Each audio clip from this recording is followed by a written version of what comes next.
अस्सलामुअलैकुम। Welcome to my channel Mansoor voice 2.0। पेशे खिदमत है एक ऐसे शख्स की दास्तान जिसे बेपनाह कुव्वतें हासिल थीं। पुरस्कार अलूम का माहिर। एपिसोड 1। जून की कड़ी धूप पौधों को झुलसाए दे रही थी। गर्म हवा के थपेड़े यूं महसूस हो रहे थे जैसे आग की लपटें चारों तरफ बिखरी हुई हों। बदन के खुले हुए हिस्सों में शदीद जलन हो रही थी। हालांकि मैंने तौलिया भिगोकर सर और चेहरे के गिर्द लपेट लिया था, लेकिन उसकी नमी सिर्फ चंद लम्हात साथ दे सकी। इसके बाद वो खुश्क हो गया। ताहम अब वो मेरे चेहरे के गिर्द कसा हुआ था और किसी हद तक सुकून दे रहा था। पैडल इस तरह गर्म हो रहा था जैसे उसे आग में तपाया गया हो। रबड़ के पैड गोया पिघल रहे थे। मुझे एहसास हो रहा था कि मैं ज़्यादा देर सफ़र जारी ना रख सकूंगा। ये नागहानी मुझ पर बस अचानक ही आ पड़ी। मुल्तान और उसके नवाह की गर्मी ज़रबुल मिसल है। आफरीदा ने मना किया था कि मोटरसाइकिल से इतना लंबा सफ़र ना करूं, लेकिन कसूर मेरा भी ना था। मैं इतनी सुबह घर से निकल आया था कि धूप तेज़ होने से पहले अपनी मंजिल पर पहुंच जाऊं। 10 साढ़े 10 बजे तक अपना काम करूं, फिर आराम करूं और जब सूरज ढल जाए तो वापसी का सफ़र तय करूं। लेकिन मुल्तान से तकरीबन 20 मील दूर निकला था कि मोटरसाइकिल गड़बड़ कर गई। पता नहीं कम वक्त में क्या हो गया था। चारों तरफ जंगल बियाबान, दूर दूर तक किसी इंसानी आबादी का वजूद नहीं। मजबूरन टूल बॉक्स निकाला और मोटरसाइकिल एक घने दरख्त के नीचे खड़ी करके मैं उसकी देखभाल में मसरूफ़ हो गया। प्लग साफ किया, हर वो मुमकिन चीज़ देख ली जिसकी वजह से ये गड़बड़ हो सकती थी। लेकिन मोटरसाइकिल स्टार्ट न हुई। सूरज उभरने लगा और उसका उठान ही ऐसा था कि आने वाले वक्त का तस्वुर किया जा सकता था। दर हकीकत मैं सख्त परेशान हो गया। ये आम शाहराह नहीं थी। सफ़र को मुख्तसर करने के लिए मैंने एक छोटा रास्ता इख्तियार किया था जो शाहराह से हटकर था। लेकिन यही चीज़ मेरे लिए मुसीबत बन गई। पैदल चलकर अगर किसी सड़क तक पहुंचने की कोशिश करता तो कई घंटे लग जाते, क्योंकि चलती हुई सड़क यहाँ से तकरीबन 8-9 मील थी। मजबूरन मोटरसाइकिल में लगा रहा और इस परेशानी में तकरीबन 3 घंटे लग गए। समझ में नहीं आ रहा था कि क्या करूं। थोड़ा सा पानी साथ ले लिया जो इस वक्त मेरा हमदर्द था। एक एक कतरा संभाल संभाल कर खर्च कर दिया था। अब इसके सिवा कोई और चारेकार नहीं था कि इसी दरख्त के नीचे आराम करूं और जब धूप ढल जाए तो पैदल सड़क तक पहुंचने की कोशिश करूं। मोटरसाइकिल को घसीट कर ले चलता तो मेरे बस की बात ना थी। 11:45 बजे थे। तबीयत में शदीद झिल्लाहट थी। जी चाह रहा था कि मोटरसाइकिल को आग लगा दूं। काफ़ी देर तक दरख्त के नीचे बैठने के बाद मैंने एक बार फिर दिमाग ठंडा करके टूल बॉक्स निकाला और मोटरसाइकिल के करीब पहुंच गया। पेट्रोल खोलकर मैंने उसे किक लगाई और उछल पड़ा। इंजन स्टार्ट हो चुका था। नामुमकिन, ये कैसे हुआ खुद ब खुद? देर तक यकीन नहीं आया।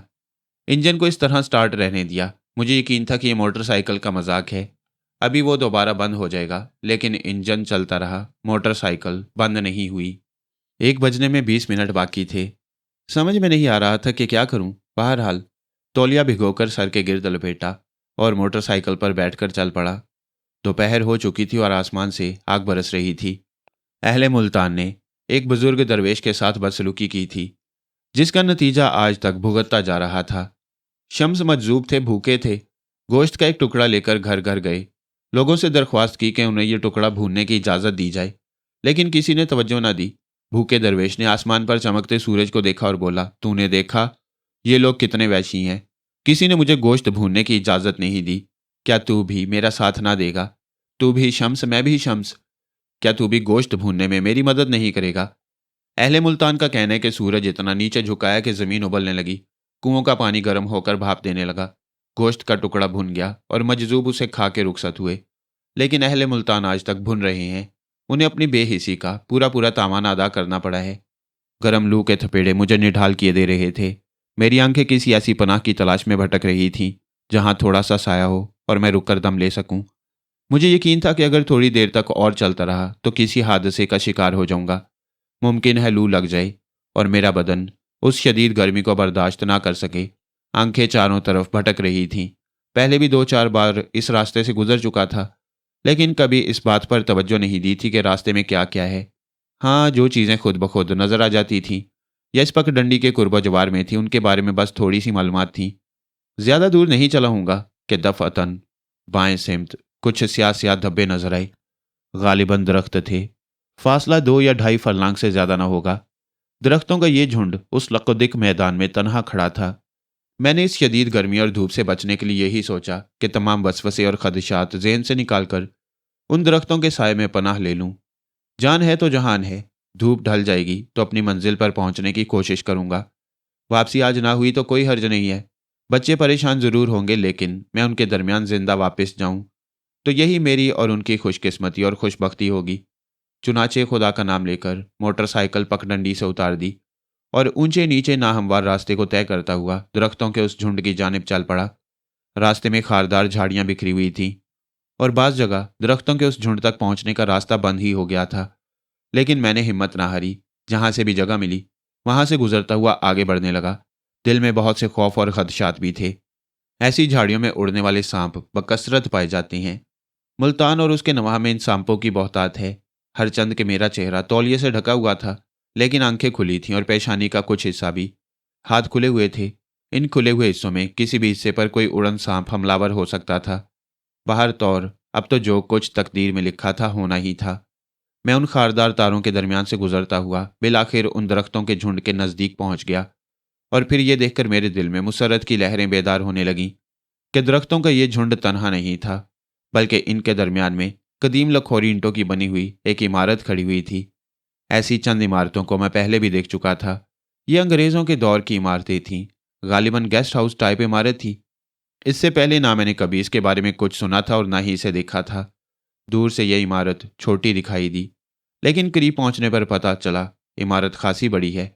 उसके बुलंद दरवाजे पर कुछ लिखा हुआ था, जिसे मैं कोशिश के बावजूद पढ़ नहीं सका। ऊंचे ऊंचे दरख्तों के इस जबरदस्त झुंड ने इस इमारत को अपने हल्के में ले रखा था। इमारत के अतराफ में अजीब सा सन्नाटा छाया हुआ था। इसके बेशुमार हिस्से टूटे फूटे थे, लेकिन फिर भी वो कुछ इस तरह महफूज थे कि उनमें आसानी से क्याम किया जा सकता था। पता नहीं इस इमारत में कुछ मौजूद है या नहीं। मैंने मोटरसाइकिल इमारत के नज़दीक रोक दी और खुद नीचे उतर आया। यहाँ खासी ठंडक थी।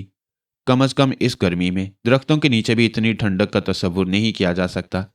दरवाज़ा अंदर से बंद था। मैंने ज़ोर ज़ोर से दरवाजे पर दस्तक दी और चंद लम्हे इंतज़ार किया कि शायद दरवाज़ा खुले, लेकिन कोई जवाब न मिला। मैंने कई मरतबा ज़ोर ज़ोर से दरवाज़ा खटखटाया, लेकिन कोई जवाब न मिला। इसका मकसद ये था कि इमारत में कोई मौजूद नहीं। मैं इसके अलावा कुछ नहीं कर सकता था कि या तो किसी दरख्त के नीचे ही आराम करूं या फिर उस दरवाजे को खोलने की कोशिश। पता नहीं कोई यहाँ मौजूद था या नहीं, लेकिन अभी मैं दरवाजे के पास से पलटा भी नहीं था कि मेरे कानों में एक ऐसी आवाज़ आई जैसे मकान के अंदर कोई हरकत हुई हो। फिर दाएं जानिब की ऊंची खिड़की के पट हल्की सी चिड़चिड़ाहट के साथ खुले। गालिबन किसी ने खिड़की खोलकर मुझे देखा था। इसके बाद यह खिड़की बंद हो गई। देखने वाला अब यकीनन दरवाज़ा खोलने के लिए आ रहा होगा। मैं दरवाजे के पास खड़ा रहा। अंदर फिर किसी के हौले हौले चलने की आवाज़ कानों में आई।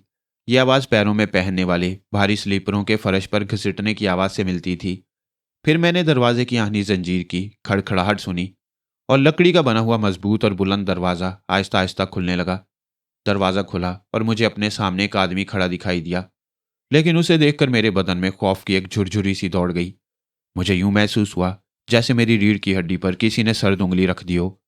वो एक पस्ता कामत और छोटे शानों वाला मजबूत बदन का आदमी था, जिसका गोल चेहरा बहुत ही अजीब लग रहा था।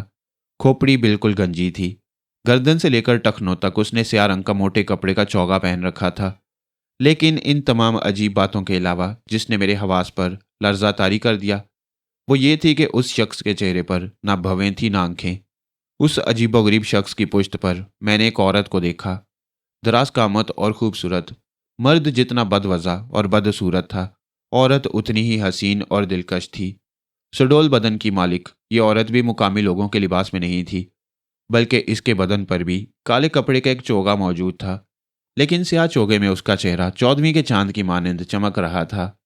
लेकिन इस खूबसूरत और दिलकश चेहरे पर भी कोई ऐसी बात थी जिसे देखकर मेरे दिल में खौफ के जज्बात बेदार हुए बगैर न रह सके।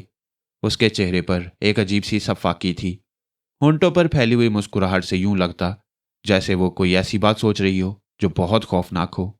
वो मुझे टिकटिकी बांध कर देख रही थी। मैं उसकी आंखों से आंखें नहीं मिला सका और मैंने फौरन उस पर से निगाहें हटा लीं। उन दोनों का जायजा लेने में मुझे 1 मिनट से ज्यादा नहीं लगा। मैंने रुक रुक कर उन्हें अपना हाल सुनाया और सिर्फ थोड़ी देर के लिए मकान में पनाह लेने की दरख्वास्त की। वो खामोशी से मेरी बात सुनते रहे। फिर हसीन औरत ने झुककर मर्द के कान में कुछ कहा और मर्द भारी लहजे में बोला, अंदर आ जाओ। वह दरवाजे के पास से हट गया और मैं खौफजदा होने के बावजूद बेख्तियार दरवाजे की दहलीज को पार कर गया। अगरचे मैं इस मकान की हैयत और इसमें रहने वाले दो पुरस्कार अफराद की शक्ल सूरत, लिबास और अंदाज़े गुफ्तगू से किसी कदर सरासीमा हो गया, ताहम अब मेरे लिए मकान में दाखिल होने के अलावा और कोई चारा नहीं था। दूसरी सूरत यह थी कि मैं खुद को शदीद धूप और लू के थपेड़ों में छोड़ देता। यूं ही कहीं मेरी लाश पड़ी पाई जाती। बाहर तो और मुझे नहीं मालूम कि मर्द कहाँ चला गया। अलबत्ता औरत ने मुझे अपने पीछे आने का इशारा किया और मकान की पहली मंजिल के एक कमरे में ले गई। मैंने देखा कि चलते वक्त उसके पैरों में हल्की सी आहट भी पैदा नहीं होती। वो मुझे जिस कमरे में ले गई वो शायद ख्वाबगाह के तौर पर इस्तेमाल होता था, क्योंकि मैंने एक ही नज़र में देख लिया कि कमरे के एक गोशे में निहायत आरामदेह बिस्तर मौजूद है और वो मसहरी जिस पर बिस्तर बिछा हुआ था फर्श से बेहद ऊंची थी और इतनी बड़ी थी कि उस पर 4-5 आदमी बैक वक्त सो सकते थे। औरत कमरे में दाखिल नहीं हुई बल्कि दरवाजे पर ही रुक गई। उसके लबों पर एक पुरस्कार मुस्कुराहट फैली हुई थी। फिर उसने गर्दन के इशारे से मुझे रुखसती सलाम किया और वापसी के लिए मुड़ गई। फिर उसने दरवाज़ा शायद बाहर से बंद कर दिया। शदीद थकन के बायस मेरा सारा बदन बुरी तरह टूट रहा था और मेरे सारे कपड़े खाक और धूल में अट गए थे। मैंने सोचा कि काश इस वक्त थोड़ा सा ठंडा ठंडा पानी मिल जाता तो क्या ही अच्छा होता, लेकिन मकान में दाखिल होने के बाद मकीनों को ज़्यादा तकलीफ देना मुनासिब नहीं था। मैं मसहरी की तरफ बढ़ गया, जूते उतारे और उस पर बैठकर गहरी गहरी सांसें लेने लगा। तौलिया उतार कर मैंने एक तरफ रख दिया, लेकिन ये दोनों बगैर आंखों वाला मर्द और ये हसीन औरत इस वीरान मकान में क्या कर रही हैं? ये दोनों मुझे इस दुनिया की मखलूक मालूम नहीं होते थे। कहीं मैं बदरूहों के चक्कर में तो नहीं फंस गया? मेरे बदन में झुरझुरी सी दौड़ गई। उन दोनों का अंदाज कुछ ऐसा ही था। वीरान इलाके का ये मकान दरख्तों के झुंड में घिरा हुआ यकीनन अंग्रेज़ों के ज़माने की कोई यादगार इमारत थी, लेकिन क्या थी मुझे इस सिलसिले में कुछ नहीं मालूम। थक कर मैं बिस्तर पर लेट गया। बिस्तर पर लेटते ही एक बार फिर मेरे दिल में यह ख्वाहिश पैदा हुई कि काश गुस्ल करने का कोई बंदोबस्त यहाँ होता। वैसे कुछ ना कुछ होगा ज़रूर, अगर तलाश कर लिया जाए तो क्या हर्ज है। इस ख्याल से मैंने कमरे में चारों तरफ निगाह दौड़ाई। एक तरफ एक छोटा सा दरवाज़ा बना हुआ था जिसमें कबाड़ नहीं थे। लखोरी ईंटों की दीवारें बेरंगो रोगन थीं। कभी किसी ज़माने में उन पर रोगन होगा, अब जगह जगह से प्लास्टर उखड़ गया था और बदनुमा ईंटें बाहर झांक रही थीं। ऊपर काफ़ी बुलंदी पर एक छोटा सा रोशनदान बना हुआ था जिससे रोशनी अंदर आ रही थी, लेकिन कमरा बेहद ठंडा था। मैं उठकर दरवाजे की जानिब चल पड़ा। दरवाजे पर अंधेरा था, पता नहीं इसके इख्तिताम पर क्या था।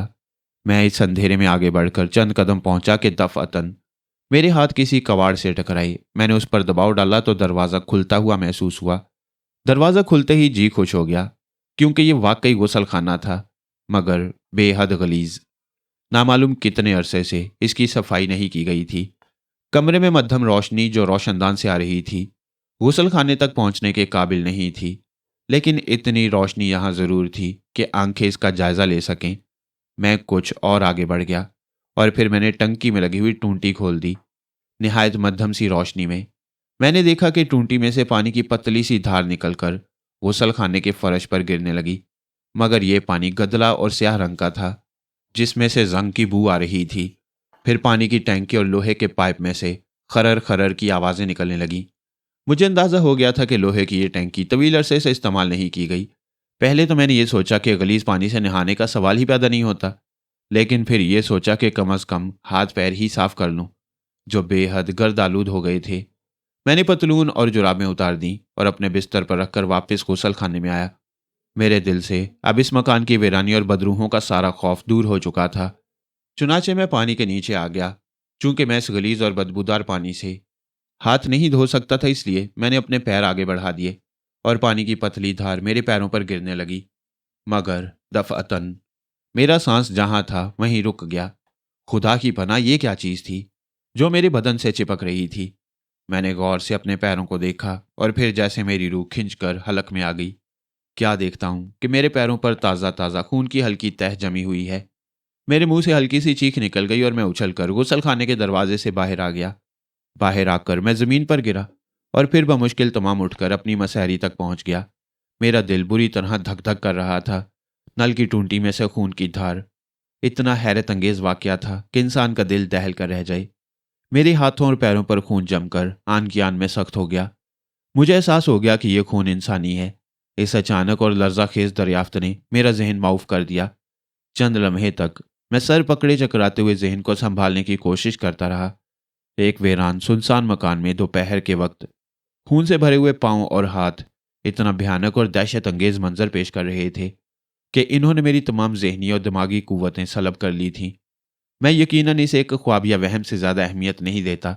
अगर खून के जमे हुए लौथड़े मेरे बदन से ना चिमटे होते, ये खून इस अमर की शहादत देता था कि मेरे साथ हकीकतन वही वाकया पेश आया है जो मैं देख रहा हूँ। चंद लम्हात के बाद जब मेरे असाब कुछ पुरसुकून हुए तो मैं उठा और भीगे हुए तौलिए से हाथ पैरों पर जमा हुआ खून बमुश्किल तमाम साफ किया। बिलाशुबा यह इंसानी खून था, बिल्कुल ताज़ा। दहशत से मेरे बदन का रोंगटा रोंगटा खड़ा हो गया था। दिल इस तरह धड़क रहा था जैसे हलक से बाहर निकल आएगा। मैंने अपने कपड़े दोबारा पहन लिए। मेरी हालत बेहद ख़राब थी। अब कोई एहसास नहीं रहा था। मैं दरवाजे की जानिब दौड़ा। इस इमारत में रुकने का सवाल ही पैदा नहीं होता था। मगर दरवाजे को आजमाया तो एक बार फिर मेरा बदन दहशत से सर्द हो गया। दरवाज़ा बाहर से बंद था। अब मैं दरवाजे के करीब खड़ा सोच रहा था कि मैं ज़रूर किसी आफत का शिकार हो गया हूँ। यहाँ से निकलने का कोई रास्ता मेरी समझ में नहीं आ रहा था। दफअतन मुझे दरवाजे के करीब हल्की सी आहट महसूस हुई और मैं फुर्ती से पीछे हट गया। मैं दहशत से आंखें फाड़े दरवाजे की तरफ देखता रहा। फिर मैंने ऐसी आवाज़ सुनी जैसे दरवाजे के कुफल में चाबी घुमाई जा रही हो। फिर मेरी तरफ दरवाजे में लगा हुआ गोल दस्ता आहिस्ता आहिस्ता घूमने लगा और दरवाज़ा बगैर किसी आहट के 2-3 इंच के करीब खुल गया। मेरा दिल उछलकर हलक में आ गया। मफलूज बदन पसीने से तर हो रहा था। आह, वो हैबतनाक और भयानक खामोशी मैं सारी उम्र याद रखूंगा। मेरे दांत बुरी तरह बज रहे थे और एक अजीब सी कैफियत मेरे रगो पै में दौड़ रही थी। दफअतन मेरे हलक से एक दहशत ज़दा सी चीख निकली। अल्फाज कुछ भी नहीं थे, बस ये गैर इख्तियारी सी चीख थी जो खौफ के आलम में मेरे मुंह से निकली थी। मुझे फौरन यूं महसूस हुआ जैसे कोई पीछे हट गया हो और वह दरवाज़ा जितना खुला था फौरन ही बंद हो गया। मैं चंद लम्हात अपनी जगह खड़ा अपने मफलूज बदन को जुम्बिश देने की कोशिश करता रहा। मेरी समझ में नहीं आ रहा था कि क्या करूं। कोई तरकीब मेरे जहन में नहीं आ रही थी। मुझे यकीन था कि मैं इस इमारत में मौत का शिकार हो जाऊंगा। मैं किसी आसेबी जाल में फंस गया था। बमुश्किल तमाम मैंने अपने हवास को किसी हद तक संभाला और इस मुसीबत से बचने की तरकीबें करने लगा। दरवाजे के करीब पहुंचकर मैंने फिर इसे खोलने की कोशिश की, लेकिन मेरा अंदाज़ा दुरुस्त था। दरवाज़ा दोबारा बाहर से मुकफ्फल कर दिया गया था। काफ़ी देर तक मैं सांस रोके दरवाजे से कान लगाए खड़ा रहा, लेकिन वहां अब कोई आवाज़ नहीं थी। मेरी निगाहें फिर इधर उधर का जायज़ा लेने लगीं। फरार के लिए कोई रास्ता ही नहीं था। दफअतन मुझे वो रोशनदान याद आया जो छत के करीब था। मैंने निगाहें उठाकर ऊपर देखा और मेरा दिल फिर ज़ोर ज़ोर से धड़कने लगा। रोशनदान में सलाखें वगैरह नहीं थीं। अगर किसी तरह उस तक पहुंचा जा सकता तो गालिबन वहां से निकला जा सकता था। मैं उस तक पहुंचने के रास्ते तलाश करने लगा। उस वक्त इसके अलावा और कोई चारा नहीं था कि बंदरों की तरह बाजीगरी दिखाऊं। काफ़ी देर तक मैं सोचता रहा। फिर मैंने उस बिस्तर की तरफ देखा जिस पर चादर वगैरह बिछी हुई थी। सिर्फ एक तरकीब थी, सिर्फ एक तरकीब। मैंने चादर उठा ली और उसकी मजबूती का अंदाज़ा करने के बाद उसके तकरीबन 8-8 इंच टुकड़े लंबाई में फाड़ने लगा। मैं रस्सी तैयार कर रहा था। चादर के टुकड़े करने के बाद मैंने उन तमाम टुकड़ों के दरमियान गिरहें लगाईं और गिरहें लगाने के बाद कोई ऐसी चीज़ तलाश करने लगा जिसके ज़रिए मैं रोशनदान तक पहुंच सकूं। गुसल खाने में कदीम तर्ज की एक टूटी लगी हुई थी जिसमें एक लंबा सा पाइप फंसा हुआ था। अगर किसी तरह इस पाइप को तोड़ दिया जाए तो ये टूटी मेरे लिए आंकड़े का काम दे सकती है। दिल में खौफ और दहशत का शदीद एहसास था। मैं जानता था कि इस पाइप में खून भरा हुआ है और यह खून इसी टूटी के जरिए नीचे आया था।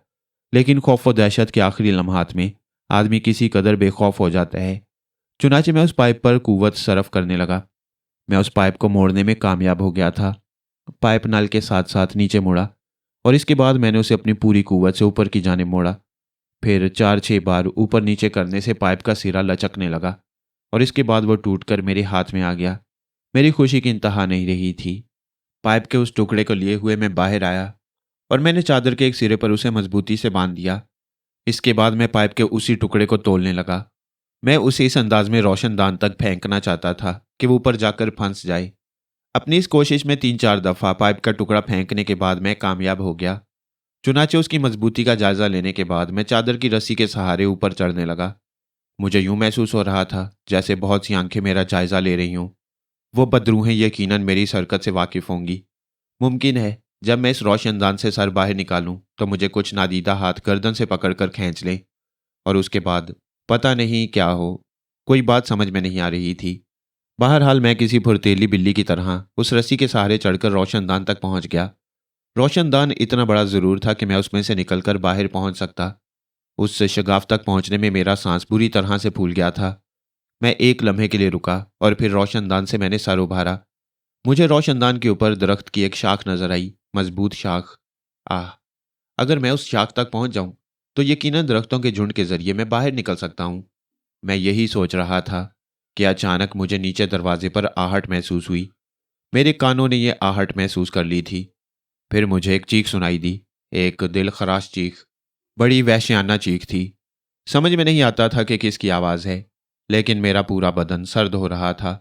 बार बार सर्द लहरें मेरे जिस्म में दौड़ रही थीं और मैं अपनी कुव्वत से ऊपर तक पहुंचने की कोशिश कर रहा था, और नीचे वो दोनों इफरीत चीख रहे थे।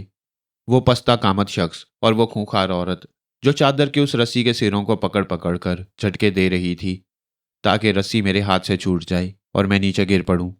लेकिन मैं भी उस वक्त जिंदगी और मौत की बाजी लगाए हुए था।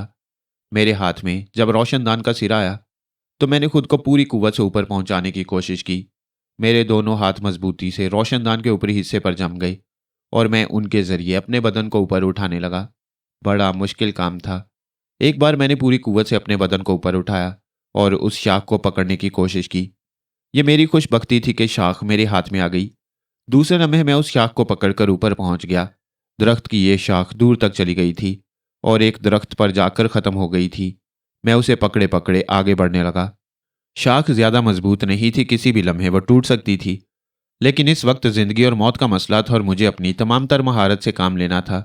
हालांकि सच्ची बात तो यह थी कि इस वक्त इन कोशिशों में मेरी महारत शामिल नहीं थी। जिंदगी बचाने का खौफ मेरे असाब को मुतहर्रिक किए हुए था। मैं दूसरे दरख्त पर पहुंचा और वहां से तीसरे दरख्त पर, और इसके बाद मैंने अपने आप को दरख्तों के उस झुंड में पाया जो इस इमारत के बाहर था। मैं उससे नीचे कूद गया। यही शुक्र था कि मोटरसाइकिल मैंने बाहर खड़ी की थी।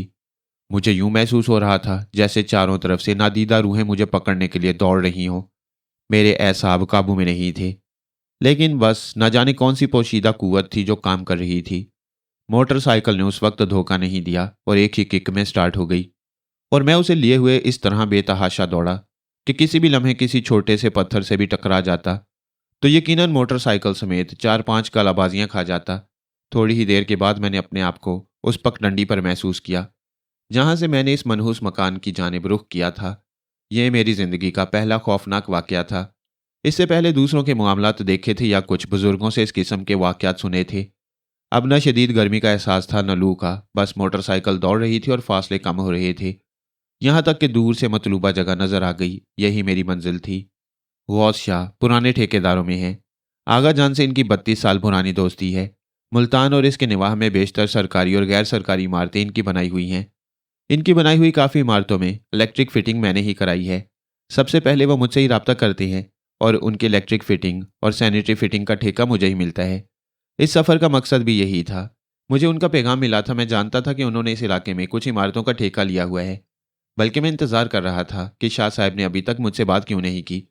बहरहाल उन खौफनाक लम्हात से गुजरकर मैं बस्ती पहुंच गया। शाम हो गई थी। सूरज का कहर मादूम हो चुका था।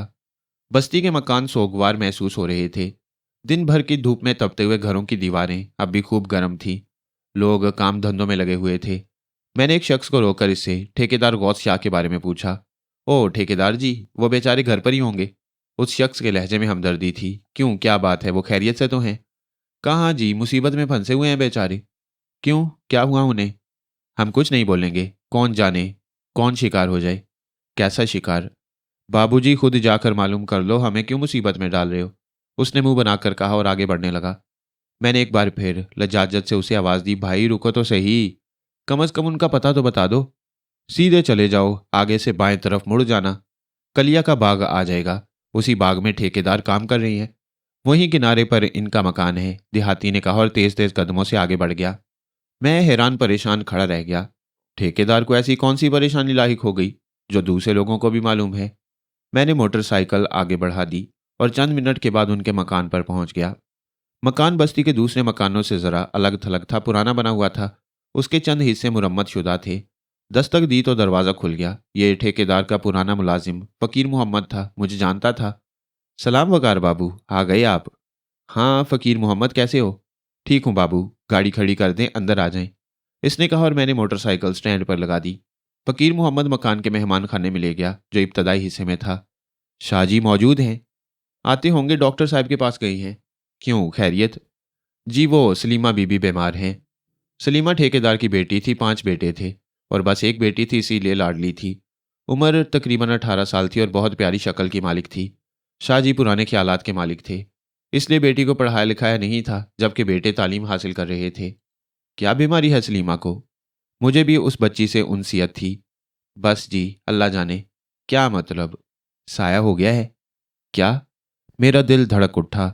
वाकयात सुने थे और पढ़े भी थे, लेकिन इससे पहले कभी इस बारे में संजीदा नहीं हुआ था। आज भी इस बात को वहम समझता, लेकिन आज जिन हालात से गुजरा था इनके बाद शायद जिंदगी भर इन्हें झूठ ना समझता।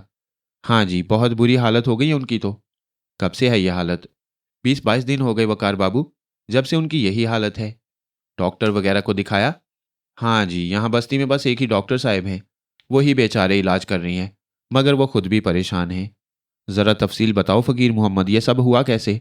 मैंने सवाल किया और इसकी बुनियादी वजह यह थी कि गौस शाह साहब मेरे वालिद के दोस्तों में से थे और इनके घर से हमारे इतने पुराने ताल्लुकात थे कि अब 2 घरों का तस्वुर ही ख़त्म हो गया था। मुल्तान ही में रहते थे, जब कहीं दूर दराज का ठेका ले लेते तो वहाँ चले जाते। इसलिए बहुत दिन से मुलाकात नहीं हुई थी। मुझे क्या मालूम था कि वो बेचारे किस परेशानी का शिकार हैं। फ़कीर मोहम्मद के अंदाज में हिचकिचाहट पैदा हो गई। क्यों, क्या बात है? मैंने सवाल किया।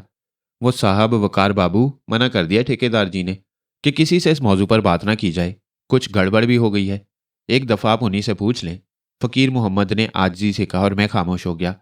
मुझे देहाती की बात याद आ गई थी। उसने भी इसी तरह जान बचाने की कोशिश की थी। थोड़ी देर तक मैं गर्दन झुकाए कुछ सोचता रहा, फिर बोला, यहाँ घर में कौन कौन है? बस जी, बीबी जी हैं और छोटी बीबी। बच्चे सब मुल्तान में हैं। मैं हूँ, बशीरन है और बस। काम हो रहा है? मैंने सवाल किया। कहाँ जी, मजदूर ही भाग गए। कोई भी काम करने को राजी नहीं। पुराना ठेकेदार आया था, लड़ झगड़ कर चला गया। कहने लगा वो अपने मजदूरों को मौत के मुंह में नहीं धकेल सकता। कमाल की बात है। बाहर सूरत, तुम कुछ नहीं बता रहे, इसलिए मैं तुम्हें मजबूर नहीं करूंगा। हाँ फ़कीर मोहम्मद, ज़रा मेरे नहाने का ही बंदोबस्त कर दो। फ़कीर मोहम्मद ने गर्दन हिला दी, फिर वो अंदर चला गया। शाहजी की बेगम को शायद मेरे आने की इतला नहीं हुई थी, वरना शायद इस घर में वो पर्दा नहीं किया जाता था। हालांकि बेगम साहिबा पर्दे की पाबंद थीं। जब फ़कीर मोहम्मद ने जाकर बताया तो वो खुद ही मेरे पास आ गई। मैंने अदब से उन्हें सलाम किया। बेगम साहिबा का चेहरा सता हुआ था, बाल बिखरे हुए थे, चेहरे ही से परेशानी का इजहार होता।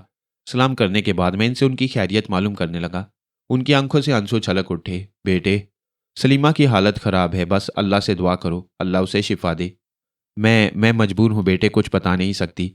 उन्होंने इसीलिए बुलाया है। सलीमा ही के लिए उन्होंने तुम्हें तकलीफ़ भी दी है। ओह अच्छा अच्छा, मैं जिस लायक भी हूँ हाजिर हूँ। खुदा उसे शिफा दे।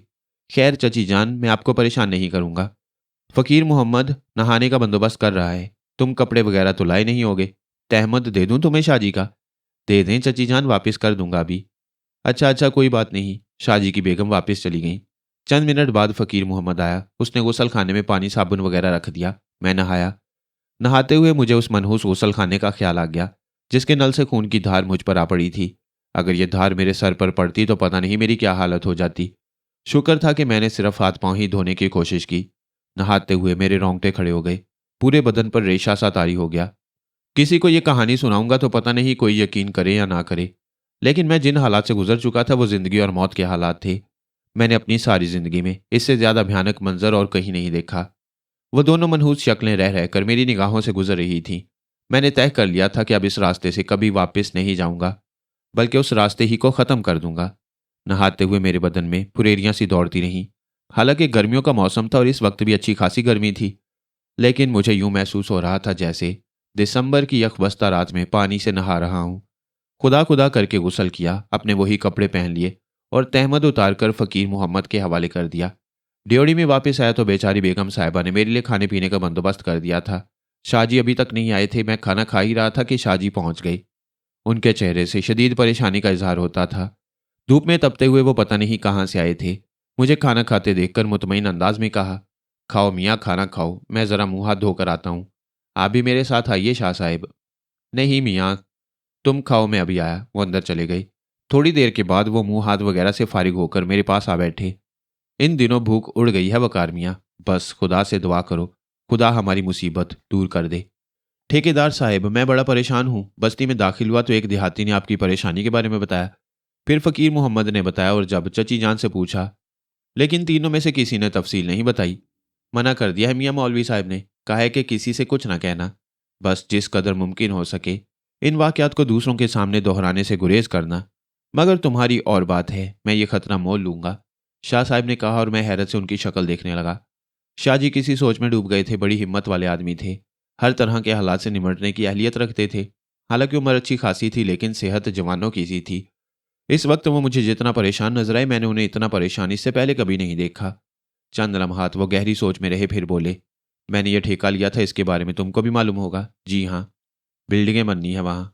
एक बाग कटवाना पड़ा। वैसे भी काफ़ी पुराना बाग था और बंजर हिस्सा पड़ा हुआ था।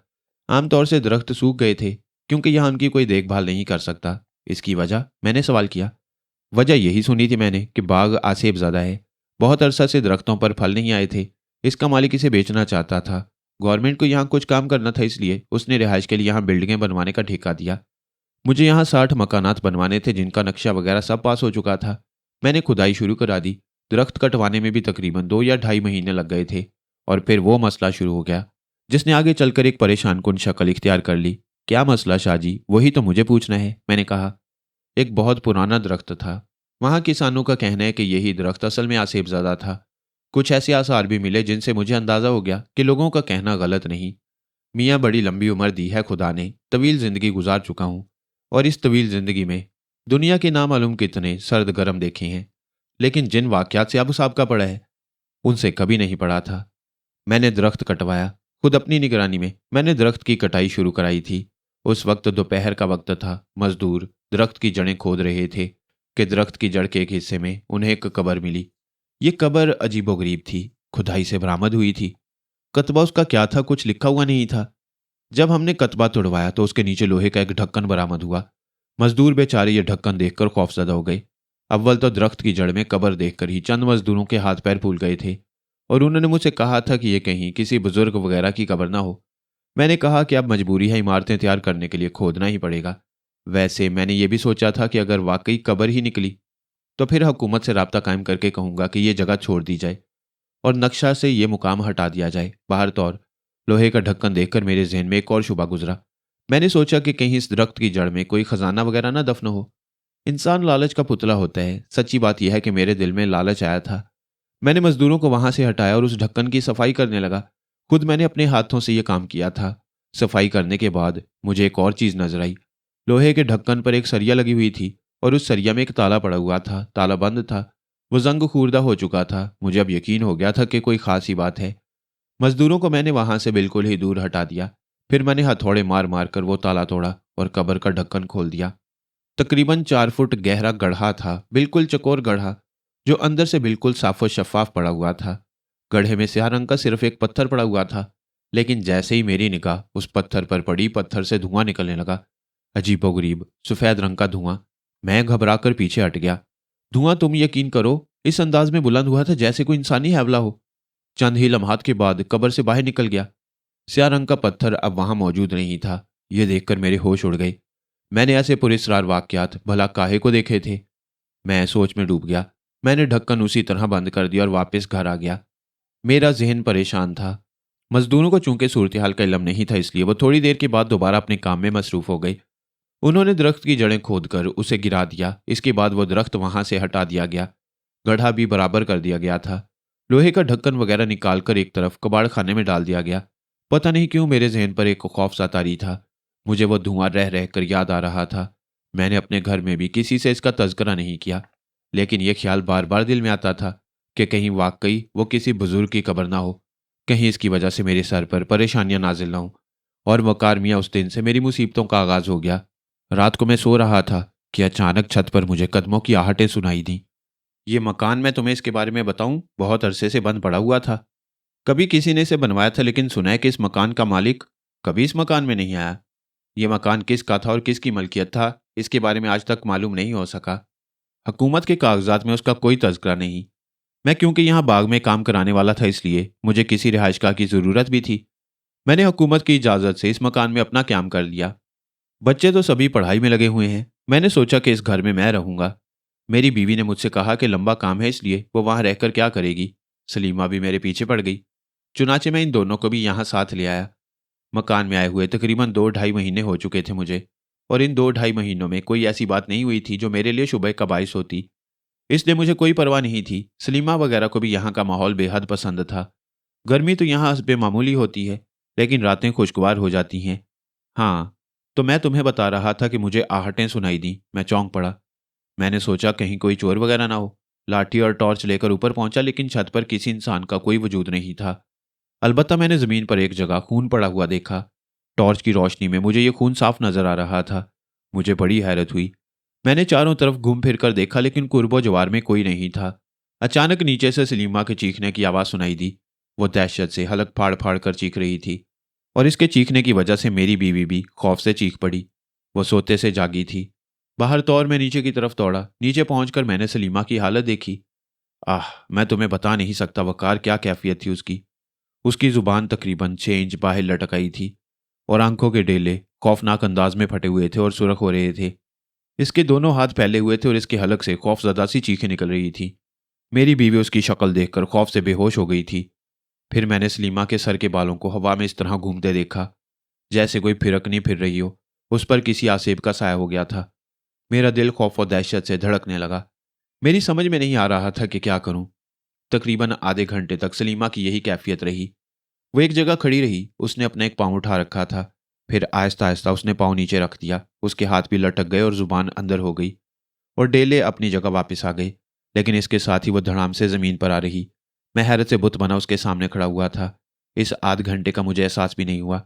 जब उसकी ये कैफियत हो गई तो अचानक मुझे इस कैफियत का एहसास हुआ, और मैं उसकी तरफ दौड़ पड़ा। मैंने उसके बदन को उठाने की कोशिश की, लेकिन वकार मियाँ, कसम खाकर कहता हूँ, उसका बदन मनोवजनी था। मैंने उसकी गर्दन में हाथ डालने के लिए उसे सिरकाने की कोशिश की, तो उसे ना सिरका सका। तुम सलीमा को अच्छी तरह जानते हो, नर्म और नाजुक सी लड़की है।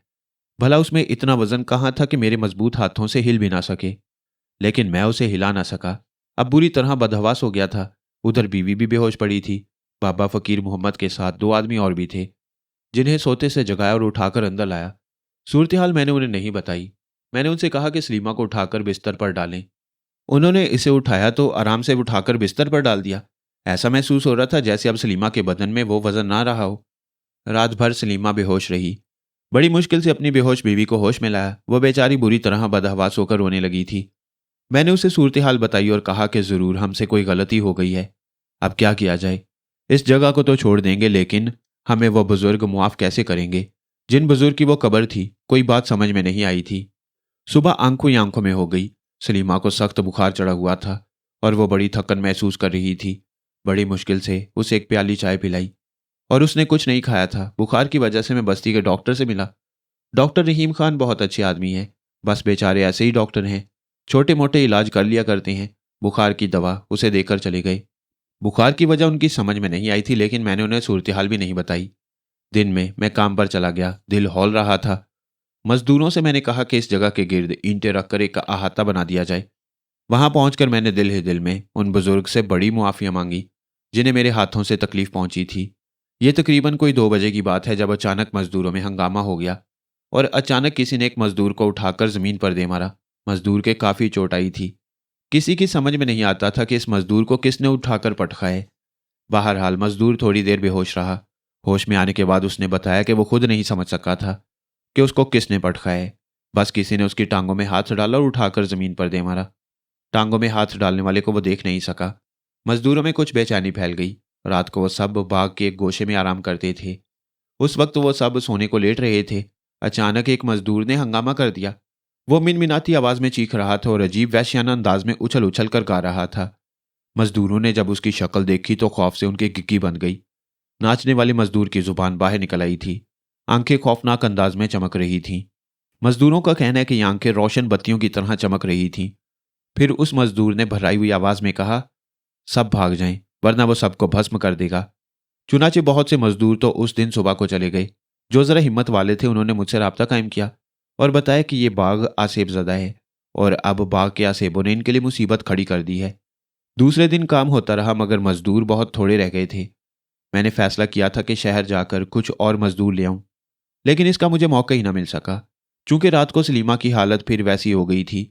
उस रात सलीमा ने एक भयानक आवाज में हम लोगों से बात की और अजीबोगरीब बातें करती रही। बड़ा खौफनाक मंजर हो गया था। वकार मियाँ, बस मैं तुम्हें क्या बताऊं। और इसके बाद तो सलीमा पर मुसलसल ऐसे ही दौरे पड़ रही हैं। जरा उसकी हालत तो देखो क्या हो गई है। बाहर तौर मजदूर आहिस्ता आहिस्ता करके सब भाग गए और काम रुक गया।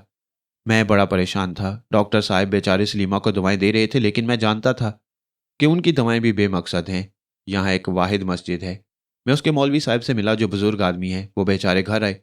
घर आने के बाद उन्होंने सलीमा को देखा। उसकी हथेलियां सूंघने के बाद उन्होंने परेशान लहजे में कहा कि वो आसेब का शिकार है।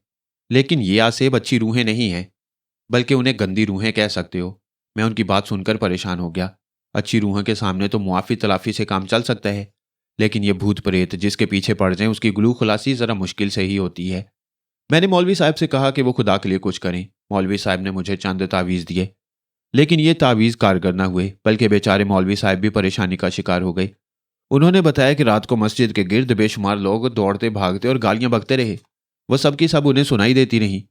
अगर ये मस्जिद के अंदर ना होते तो ये खबीस रूहें यकीनन उन्हें नुकसान पहुंचाने की कोशिश करती। मौलवी साहब ने मुझसे कहा था कि किसी बड़े आलिम से रुजू करूं। ये डॉक्टर वगैरह के बस की बात नहीं। मौलवी साहब ने खुद भी माजूरी जाहिर की थी और कहा था कि वो थोड़ा सा इल्म रखते हैं और ये इल्म उन भूतों के लिए नाकाफ़ी है। अलबत्ता उन्होंने मुझे एक हदायत की थी। उन्होंने कहा था कि मैं किसी से इसका तज़किरा ना करूं। लोगों को अगर खुद मालूम हो जाए तो दूसरी बात है। बाहर तौर चंद मजदूरों की जुबानी बस्ती में ये बात फैल गई और लोग अब तो इस इमारत के पास आते हुए भी कतराते हैं। आपने सलीमा को शहर के किसी डॉक्टर को क्यों नहीं दिखलाया शाहजी? मैंने ताज्जुब से पूछा। बस क्या बताऊं, जो बीत रही है मुझ पर मैं जानता हूं, मेरा दिल जानता है। सलीमा को 2 बार ले जाने की कोशिश कर चुका हूं, लेकिन क्या बताऊं क्या हुआ। क्या? मैंने खौफजदा लहजे में पूछा। एक दफ़ा सलीमा को जीप में डालकर शहर की तरफ ले चला तो तकरीबन कोई 2-3 ही मील गया हूँगा कि रेडिएटर में आग भड़क उठी। पानी बिल्कुल खुश्क हो गया। हालांकि रेडिएटर बिल्कुल ठीक ठाक था। बड़ी मुश्किल से पानी वगैरह डालकर आग बुझाई और जीप नाकारा हो गई थी। उसे छोड़ छाड़ कर बेटी को लेकर वापस आ गया। फिर इसके बाद जीप को ठीक ठाक कराया। यहीं 1-2 मिस्त्री वगैरह भी रहती हैं। ठीक कराने के तकरीबन 1 हफ्ते के बाद मैंने फिर कोशिश की। सलीमा को जीप में लेकर चला। अभी ज्यादा दूर नहीं चला था कि अचानक जीप में सांपों का एक जोड़ा फुंकारने लगा। बस यूं समझो कि एक खौफनाक हादसा होते होते बचा। बड़ी मुश्किल से कूद काद कर हमने जान बचाई। सांप जीप ही में थे। इसके बाद मैंने लाख कोशिश की कि उन्हें तलाश कर लूं, लेकिन वो ना मिले। दोबारा मैंने सलीमा को जीप में बिठाकर जीप आगे बढ़ाई कि एक बार फिर सांपों की फुंकार हमें सुनाई दी। इस बार वो जीप के हुड पर रेंग रहे थे। फिर वो हुड से उतरे और जीप के आगे फुंकार कर खड़े हो गए। मैंने चाहा कि उन्हें कुचलता हुआ गुजर जाऊं, लेकिन चंद ही कदम बढ़ा था कि जीप के रेडिएटर से फिर वही शोले बुलंद हो गए और इंजन में आग लग गई। जीप बिल्कुल नाकारा हो गई। वो देखो पीछे खड़ी हुई है। आजकल जीप मेरे इस्तेमाल में नहीं है, शाहजी ने बताया और मैं खुश होंठों पर जुबान फेर कर रह गया। शाहजी आहिस्ता से बोले। साफ जाहिर था कि कोई हमें शहर जाने से रोक रहा था। इसके बाद सलीमा को शहर ले जाने की हिम्मत ना कर सका। फिर एक दफ़ा मैं शहर के लिए चला।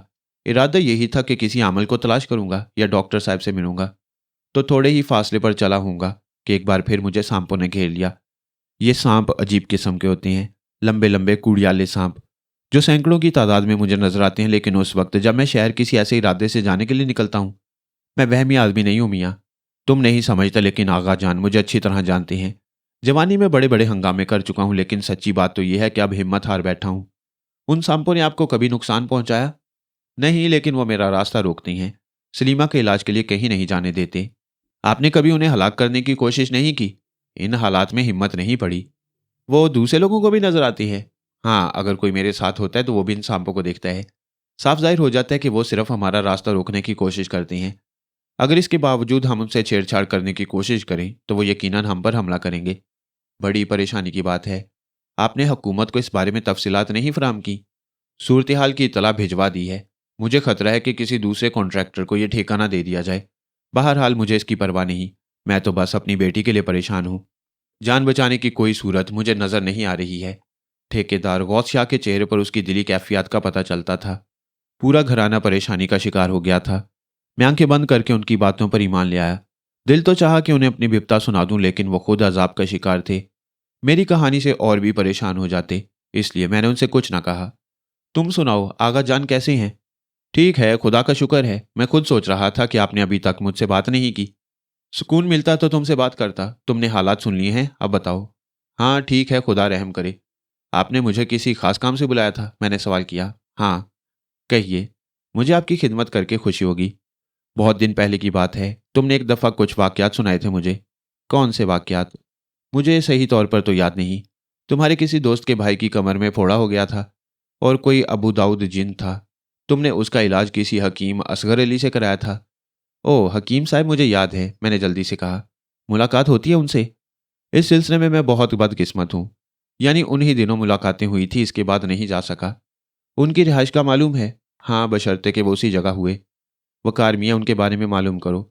इस वक्त उन जैसे किसी बाकमाल बुजुर्ग की ज़रूरत है। अगर वो अज़राह खुदा तरसी हमारी मदद पर आमादा हो जाएं, तो मुमकिन है सलीमा बच जाए। मैं खुद इस कोशिश में नाकाम रहा, इसलिए मैंने तुम्हें इतला भेजी। गौस शाह ने रुंधी हुई आवाज़ में कहा। मेरे जहन में एक चनाका सा हुआ, जैसे बहुत से शीशे टूट गए हों। दोपहर के वाकयात मेरे जहन के पर्दे पर सबद थे। शाहजी ने मुझे कैसे काम के लिए बुलाया था, जिसके सिलसिले में उनका रास्ता हमेशा रोका गया था? क्या मेरे साथ पेश आने वाले वाकयात इस सिलसिले की कोई कड़ी नहीं हो सकते थे? इस वक्त अगर शाहजी को इस बारे में बताता तो मुमकिन है वो इसे ज़रूर कोई उज़र लंग समझते। मुमकिन है सोचते कि मैंने खौफजदा होकर अपनी जान बचाने के लिए कहानी सुना दी है, इसलिए मैं खामोश रहा। शाहजी ने कहा, मुझे खुद गर्ज मत समझना वकार मियाँ। मैं अपने बेटों को भी बुला सकता था, लेकिन तुम्हारे बगैर कोई काम नहीं हो सकता था। और फिर इन खबीस रूहों को हमारे खानदान से दुश्मनी है। तुम मेरी मदद कर सकते हो वकार, मेरी सलीमा की जान बचाओ। शाहजी की सिसकियां निकल गईं। मैंने उन्हें तसल्ली देते हुए कहा, आपने बहुत अच्छा किया शाहजी जो मुझे बुला लिया। मुझे इजाज़त दें, मैं अभी जाता हूँ। हकीम साहब मतलब में मिलेंगे नहीं, लेकिन मुझे उनका घर भी मालूम है। अभी? हाँ, जब हालात मालूम हो गए हैं तो देर कैसी, मैंने कहा। इंसानी हमदर्दी खौफ पर गालिब आ गई थी, वरना रास्ते में जो कुछ हुआ था इसका तकाजा तो ये था कि कान दबाकर सुबह का इंतजार करता। लेकिन शाहजी को ढारस देना भी जरूरी था। शाहजी बोले, सुबह चले जाना बेटा, कल दिन में उन्हें ले आना। नहीं शाहजी, मैं अभी जाऊंगा, और कल अव्वल वक्त में इंशाल्लाह हकीम साहब को लेकर आऊंगा, मैंने कहा। शाहजी ने गर्दन झुका ली। तब मैंने कहा, बस मिल जाएगी इस वक्त? हाँ, क्यों नहीं। ये ठीक है, बस से चले जाओ, मोटरसाइकिल यहीं छोड़ दो। चुनाचे मैं खुदा का नाम लेकर तैयार हो गया। मैंने शाहजी को बस अड्डे तक जाने से रोक दिया था। खुद ही मैं बस अड्डे तक आया और बस का इंतजार करने लगा। तकरीबन आधे घंटे के बाद बस आई थी। सवारियां ज्यादा नहीं थी। मैं बैठ गया। दिल ही दिल में मैं खौफजदा था कि कहीं बस को कोई हादसा पेश ना आ जाए। हर लम्हा इसका मुंतजिर रहा, लेकिन खुदा का शुक्र है ऐसी कोई बात नहीं हुई। और तकरीबन 11 बजे मैं मुल्तान पहुंच गया। उस वक्त थकन इस तरह सवार थी कि एक कदम चलने को जी नहीं चाहता था। एक तांगा मिल गया। हकीम साहब के बारे में यकीन था कि अब वो घर पर ही होंगे। चुनाचे मैंने तांगे वाले को पता बताया। सड़कें और गलियां इस तरह सुनसान थी जैसे आधी रात गुजर चुकी हो। आवारा कुत्तों के भौंकने की आवाजें उभर रही थीं। हकीम साहब के घर में अंधेरा था। एक लम्हे के लिए दिल में हिचकिचाहट उभरी, क्या इस वक्त हकीम साहब को जगाना मुनासिब होगा? लेकिन इस वक्त इसके सिवा चारा ही क्या था। चुनाचे मैंने दरवाजे पर दस्तक दी। पहली ही दस्तक पर अंदर से आवाज आई, आ रहा हूं भाई, और फिर दरवाजा खुल गया। हकीम साहब बफजले ताला वैसे के वैसे थे। ताज्जुब खेज बात यह थी कि उन्होंने मुझे मेरे नाम से मुखातिब किया। ओहो वकार मियाँ, सब खैरियत है ना? खुदा का एहसान है, कुछ काम था आपसे। तुम यहाँ बाहर क्यों खड़े हो, अंदर आओ, उन्होंने कहा। मकान की ये ड्योढ़ी मेरे लिए अजनबी नहीं थी। हकीम साहब ने एक और बल्ब जला दिया ताकि तेज रोशनी हो जाए। कहीं दूर से आ रहे हो? जी हाँ। अहले खाना तो बखैरियत हैं? जी, मैंने बैठते हुए कहा। हकीम साहब भी बैठ गए थे। वो मुझे बगौर देख रहे थे। हकीम साहब, आप खुद ही अंदाज़ा लगा लीजिए कि मैं यहाँ क्यों आया हूँ, मैंने कहा, और वो हंसने लगे। मियाँ इम्तिहान ले रहे हो? बाखुदा मैं रोशन ज़मीर नहीं हूँ, बड़ी मामूली हस्ती है मेरी। तुम खुद मुझे बताओ।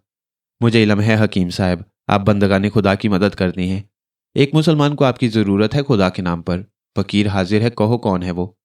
गौस शाह नाम है, मैंने कहा, और मैंने हकीम साहब को शाहजी की बिपता सुना दी। हकीम साहब गौर से ये दास्तान सुन रहे थे। मेरे खामोश होने के बाद वो देर तक खामोश रहे, फिर बोले, हाँ, वो अरवाह खबीसा हैं। उन्हें दरख्त की जड़ में कैद कर दिया गया था। ताला खोलना बेहतर ना हुआ। कोई हल है हकीम साहब? खुदा बड़ा है, बदी हीच है, वो फना होंगी। कल इंशाल्लाह मैं तुम्हारे साथ चलूंगा। खुदा आपको अजर दे। किस वक्त चलेंगे हकीम साहब? बेहतर होगा कि अल्लाह सुबह चलें। 8 बजे तक आ जाओ, बस मिल जाएगी। टैक्सी या कार का बंदोबस्त कर लूंगा मैं। फजूल खर्ची बुरी चीज़ है मियाँ। कल 8 बजे आ जाना मेरे पास तुम। मेरी अपनी भी एक कहानी है हकीम साहब, अगर समा खराशी ना हो तो। देखो मियाँ, ये दुनिया अजायबात का मस्कन है। नापाक रूहें सहराओं में भटकती हैं, वीराने उनकी ऐशगाह होती हैं। सुनहरे जाल बिछाते हैं वो भोले भालों के लिए। खुदा के फजल से तुम महफूज रहे, उस माबूद का शुक्र अदा करो। अब आराम करो। इन अल्फाज में मेरी कहानी छुपी हुई थी। इसके बाद कुछ कहना फजूल था। मैं सलाम करके वहां से निकल आया। 12:15 बजे घर पहुंचा। बच्चे सो चुके थे, सिर्फ फरीदा जाग रही थी। वो मेरे लिए परेशान थी। मोटरसाइकिल कहाँ है? उसने सवाल किया। मैंने रास्ते में फैसला कर लिया था कि घर में इस बारे में कुछ नहीं बताऊंगा। अभी तो मुझे बहुत काम करना था। अगर सूरत हाल फरीदा को मालूम हो जाती तो वो परेशान होती। मैंने बात बना दी। खराब हो गई थी, मैकेनिक के यहाँ छोड़ दी।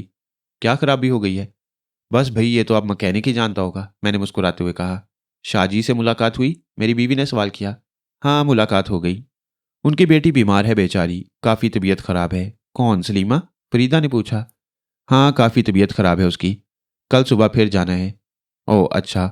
अगर मुझे फुर्सत होती तो मैं भी चलती, लेकिन ज़ाहिर है बच्चे स्कूल जाते हैं।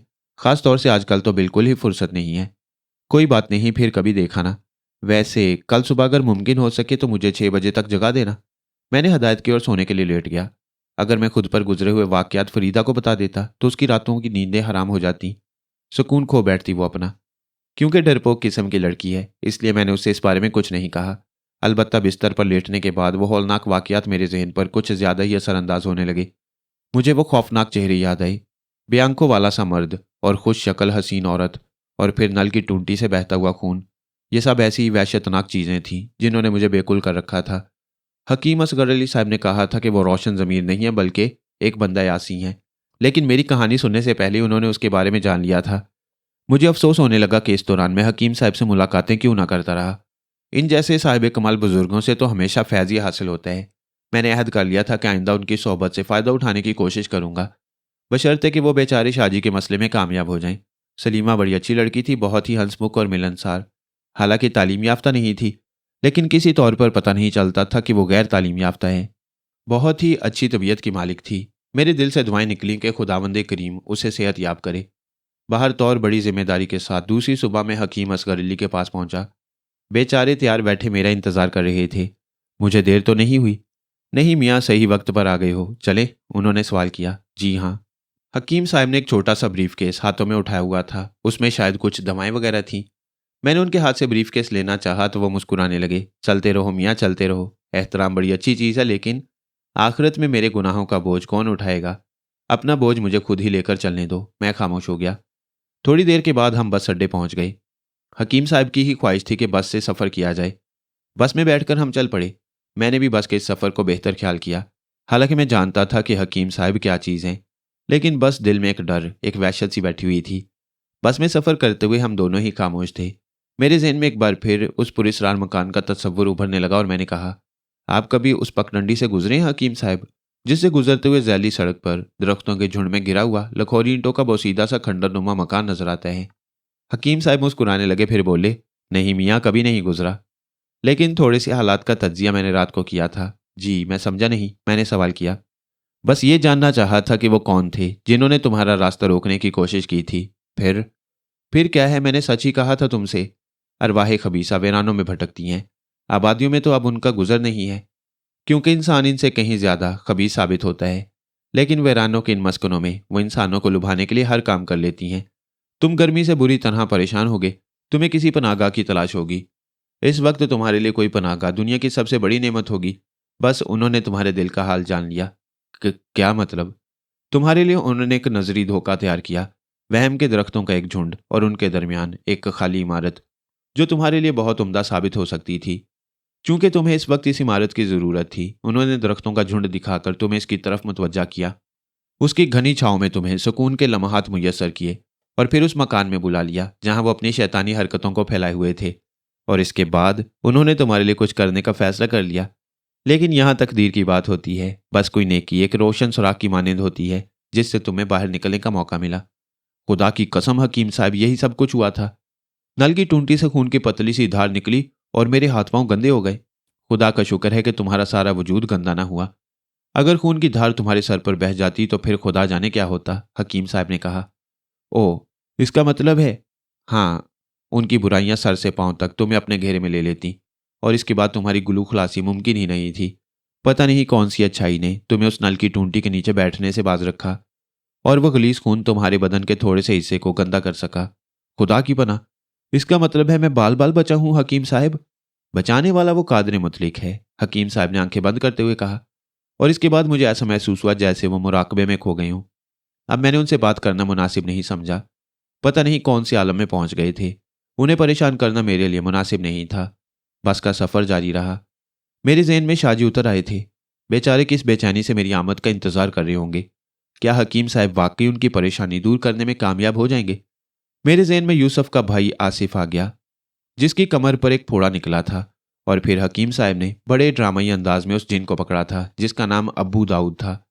हकीम साहब यकीनन अपनी इस कोशिश में कामयाब हो जाएंगे, मुझे भरपूर उम्मीद थी। बस ने बिलाखिर हमें उस अड्डे पर पहुंचा दिया जो उस बस्ती का था जिसमें शाहजी ने ठेका लिया था। हम दोनों उतरकर पैदल चल पड़े। यह दिलचस्प बात थी कि अभी हम चंद ही कदम चले होंगे कि शाहजी हमारे पास पहुंच गए। वो बस अड्डे पर हमारा इंतजार कर रहे थे। उन्हें देखकर मैंने परेशान लहजे में पूछा, खैरियत तो है शाहजी? हाँ मियाँ, अल्लाह का एहसान है, सब खैरियत है, बस तुम्हारा बेचैनी से इंतजार कर रहा था, शाहजी ने जवाब दिया। इनसे मिलिए, ये हकीम असगर अली साहब हैं, मैंने कहा। और शाहजी दोनों हाथ बढ़ाकर हकीम साहब के हाथ को अपने हाथ में लेने लगे। उन्होंने हकीम साहब के हाथ को बोसा देना चाहा तो हकीम साहब ने निहायत नरमी से इनके हाथ पर हाथ रख दिया। नहीं मियाँ, मैं इन तमाम चीज़ों का कायल नहीं हूँ। बोसा तो इन तबर्रिक और अजीम शख्सियतों को दिया जाता है जिन्होंने ऐसा कोई मजहबी काम अंजाम दिया हो जो आलम इस्लाम के लिए रहनुमा हो। मैं तो एक मामूली सा इंसान हूँ। मुझे ये इज्जत ना बख्शिए, वरना बड़ी शर्मिंदगी उठानी पड़ेगी मुझे। अल्लाह इस शर्मिंदगी से मुझे बचाए, हकीम साहब ने नरम लहजे में कहा। ओह, शाहजी ने हकीम के हाथ छोड़ दिए और फिर बोले, हकीम साहब, वकार मियाँ ने आपकी इतनी तारीफ की थी कि मुझे आपसे मिलने का बड़ा ही इश्तियाक था। अब ये बदकिस्मती देखिए मेरी कि मुलाकात एक ऐसे सिलसिले में हुई जिसे सिर्फ मेरी गर्ज कहा जा सकता है।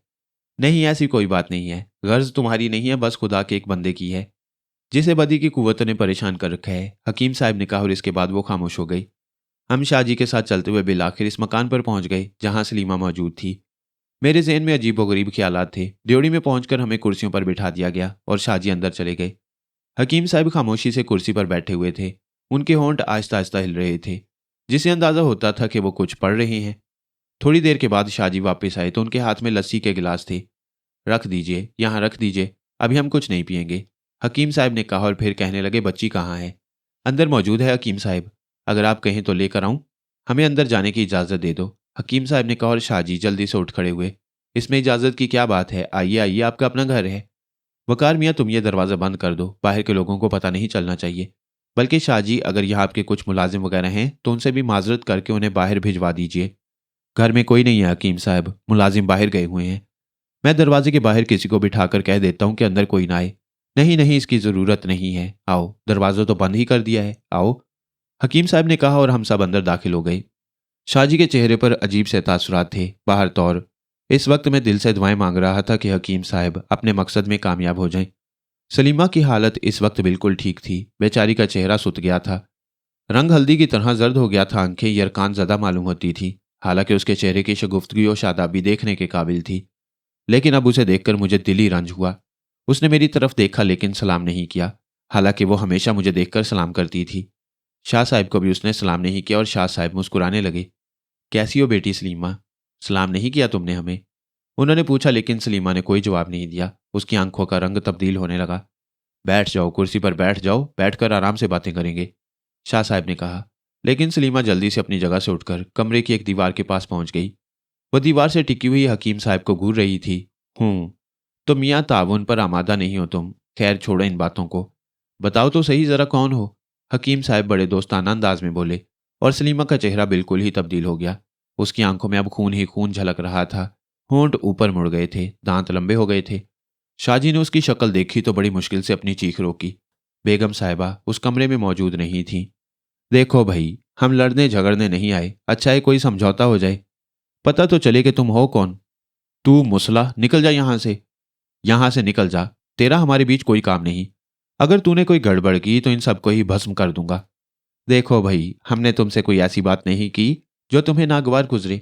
जब दोस्ती और मसालियत की बात है तो अच्छा यही है कि हम दोस्ती कर लें, वरना ख्वाम में तुम्हें भी नुकसान होगा और हमें भी होगा। मैं तुझे जलाकर भस्म कर दूंगा। पागल हो तुम, सारी ये बातें कहते चले आओ हो, लेकिन जिंदा और मुर्दों में फर्क होता है। तुम जो कोई भी हो, बस मैं तुमसे कह रहा हूं कि यहां से दफान हो जाओ, इस बस्ती को छोड़ दो और उन वीरानों में पनाह लो जो तुम्हारे लिए बेहतर होते हैं, वरना क्या फायदा हम तुम्हारा नुकसान कर दें। जा जा, बड़ा आया मेरा नुकसान करने वाला, मलीच कहीं का। सलीमा के मुंह से मर्दाना आवाज निकली और हकीम साहब ने गर्दन झुका ली। अच्छा भाई ठीक है, हम जा रहे हैं। आओ भाई तुम लोग भी आ जाओ। हकीम साहब अपनी जगह से खड़े हो गए और मुझे और शाहजी को इशारा किया। सलीमा की कैफियत देखकर ही मेरे रोंगटे खड़े हो गए थे। वाकई मुझ में हिम्मत नहीं थी कि यहाँ टिक सकता। चुनाचे मैं शाहजी के साथ बाहर आ गया। हकीम साहब, शाहजी और मैं तीनों ड्योढ़ी में पहुंच गए। यहाँ पहुंचकर हकीम साहब कुर्सी पर बैठ गए। भाई वो मुसलमान नहीं है, गंदी और खबीस रूह है, यकीनन गंदी और सिफली होगी। बेहतर ये होगा शाहजी कि तुम अपनी अहलिया को यहाँ से कहीं और मुंतकिल कर दो। हम आज ये मार का सर करने की कोशिश करते हैं, कल पर क्यों टाला जाए। लेकिन बात जरा ज्यादा गड़बड़ हो जाएगी। अहलिया को तुम बस्ती के किसी मकान में पहुंचा दो, इसके बाद इनसे निमट लेते हैं। हकीम साहब के अंदाज में इत्मीनान था। फिर वो मेरी तरफ देखकर बोले, क्यों वकार मियाँ, डर तो नहीं लग रहा। खौफजदा तो हूँ हकीम साहब। ना हो मियाँ, लो ये रखो जरा। उन्होंने अपनी जेब से एक सफ़ेद तावीज़ निकालकर मुझे दिया। मैंने ये तावीज़ बड़े एहतराम से उनके हाथ से ले लिया। इसे अपने सीने के करीब वाली जेब में रख लो, और शाहजी आप भी, आपको डर नहीं लगेगा इन्हें रखने से, और इंशाअल्लाह ताला वो पलीद आपको नुकसान नहीं पहुंचाएंगे। ज़रा मैं ये पता लगा लूं कि वो हैं कौन। मैं, बेहतर है हकीम साहब, मैं अपनी बीवी को, मेरा मतलब है अपनी घर वाली को, पड़ोस के मकान में छोड़ आता हूँ। लेकिन सलीमा, उसे यहीं रहने दो, वो कमरे में बंद हो गई है। अंदाजा हो गया होगा उसे कि कोई गलत आदमी टकरा गया है उससे, हकीम साहब ने कहा। शाहजी जल्दी से अपनी बीवी को तैयार करने के लिए कहकर बाहर निकल गए और फिर चंद लम्हात के बाद वो बेगम साहिबा के साथ कहीं चले गए। हकीम साहब मेरे सामने बैठे कुछ पढ़ रहे थे। थोड़ी देर तक वो पढ़ते रहे। दफतन अंदर से एक हौलनाक चीख बरामद हुई और दूसरे लम्हे सलीमा ने ड्योढ़ी के कमरे वाले दरवाजे पर लात मारी। वो अंदर घुस आई, लेकिन उसकी शक्ल देखकर मेरे तो हाथ पांव सुन हो गए थे। वो गहरे सुरख रंग में डूबी हुई थी, यूं लगता था जैसे मुकम्मल खून की बनी हुई हो। उसकी आंखें अंगारों की तरह दहक रही थीं, होंठ इसी तरह ऊपर को मुड़े हुए थे। तू बाज नहीं आएगा मलीच, तू बाज नहीं आएगा, उसने हकीम साहब से कहा। भाई ये छोटा सा घर है, हम सोच रहे थे कि खुले मैदान में तुमसे मुकाबला हो, मगर खतरा यह है कि दूसरे लोग भी जमा हो जाएंगे। ख्वामख्वाह तुम्हें सबके सामने जिल्लत उठाना पड़ेगी। एक बार फिर हम तुम्हें समझौते की दरख्वास्त करती हैं। सलीमा का सीना फूल और पिचक रहा था, उसकी सांस धौंकने की तरह चल रही थी। फिर उसने गुसीले लहजे में कहा, तू आखिर क्या चाहता है मुसला? क्या नाम है भाई तुम्हारा? पतामू, पतामू है हमारा नाम। अब बोल, क्या करेगा तू हमारा? इस बच्ची को क्यों परेशान कर रहा है भाई? अगर तुम पतामू हो तो अपने किसी मरघट में जाकर रहो। मरघट में ही तो थे हम, इसने हमें खोल दिया, हमें आज़ाद कर दिया। अब हम इस संसार में कुलीलें करेंगे। नहीं कर सकोगे दोस्त, जाओ, मेरा मशवरा है कि यहां से भाग जाओ। तू मेरा कुछ नहीं बिगाड़ सकेगा मुसला। मैंने तुझसे कह दिया कि तू मेरा कुछ नहीं कर सकेगा। उसी वक्त शाहजी वापस आ गए और इस तमाम सूरत हाल को देखते हुए अंदर आकर उन्होंने दरवाज़ा बंद कर दिया। लेकिन सलीमा को इस हालत में देखकर उनके हलक से चीख निकल गई। देखो भाई शाहजी, अपने आप को हवास में रखो। तुम्हारे इस दुश्मन का नाम पतामू है और ये तुम्हारे उस बाग की ज़मीन के किसी सुराख से बाहर निकला है, गालिबन वो सुराख जिसका ताला तुमने खोल दिया था। भाई पतामू, ये तो बताओ कि तुम्हें बंद किसने किया था? तेरे ही जैसे एक मुसला ने। मगर ये सैकड़ों साल पुरानी बात है। ओहो, अच्छा अच्छा, तो सैकड़ों साल बाद तुम आज़ाद हुए हो। क्या तुम आज़ादी की कुछ सांस लेना नहीं चाहते? क्या तुम यही चाहते हो कि मैं तुम्हें यहीं फना कर दूं? हाँ, मैं ये चाहता हूं। सुना तूने, मैं ये चाहता हूं। देख, फना कौन किसको करता है, उसने कहा और अचानक उसने एक मुट्ठी को बंद करके सर के करीब कर लिया। उसकी आंखें इस औलनाक अंदाज में चमक रही थीं। फिर उसने दफतन मुट्ठी खोली और हलक से एक हल्की सी आवाज़ निकाली। इस आवाज़ के साथ ही बेशुमार सांप फिजा में उड़ते हुए आए और हकीम साहब की तरफ दौड़ पड़े।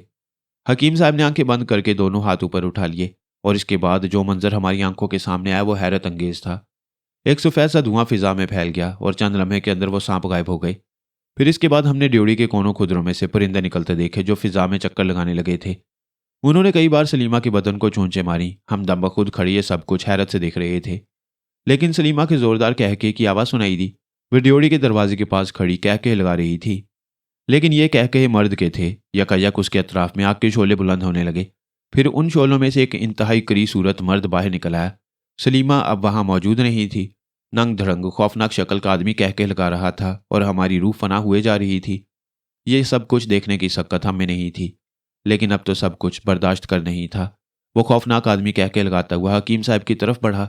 मस्त हाथी की तरह झूम रहा था वो। मैं तुझे फना कर दूंगा, पीस कर रख दूंगा मैं तुझे, उसने कहा। और हकीम साहब ने एक बार फिर अपने हाथ फिजा में बुलंद किए। दूसरे लम्हे लंबी लंबी पतली चमकदार जंजीरें, जो किसी अजीब सी धात की बनी हुई थीं, इस शख्स के चारों तरफ लिपट गईं। हौलनाक आदमी इन जंजीरों में बुरी तरह जकड़ा गया था। एक लम्हे के लिए उसके कहके रुक गए और फिर उसने जंजीरें तोड़ना शुरू कर दी। वह बड़ी अजीबोगरीब आवाज़ों के साथ इन जंजीरों को तोड़ रहा था और जंजीरें टूट टूट कर नीचे गिरती जा रही थीं। इसके अलावा अतराफ में कुछ ऐसी आवाज़ें सुनाई देने लगीं जैसे मक्खियां भिन भिना रही हों। उनमें से किसी के कराहने की आवाज़ें भी उभर रही थीं।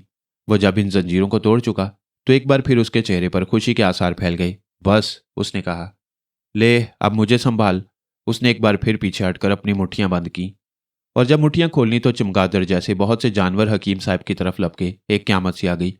चमगादड़ों की आवाज़ें भी बुलंद होने लगीं। ऐसा लगता था जैसे हजारों अरवाहे खबीसा मिलकर बैन कर रही हों। हमें अपने कानों के पर्दे फटते हुए महसूस हो रहे थे, लेकिन वो मंजर इतना ही भयानक था कि गोश्त के छोटे बड़े टुकड़े चमगादड़ों के पंजों से गिर रहे थे और वो उन्हें खाने के लिए झपट कर हमले कर रही थीं। वो गोश्त को अपनी चोंचों में पकड़ती और इसके साथ खुद ही टुकड़े टुकड़े होकर जमीन पर गिरने लगती। हकीम साहब बड़े सब्र और सुकून से ये मंजर देख रहे थे।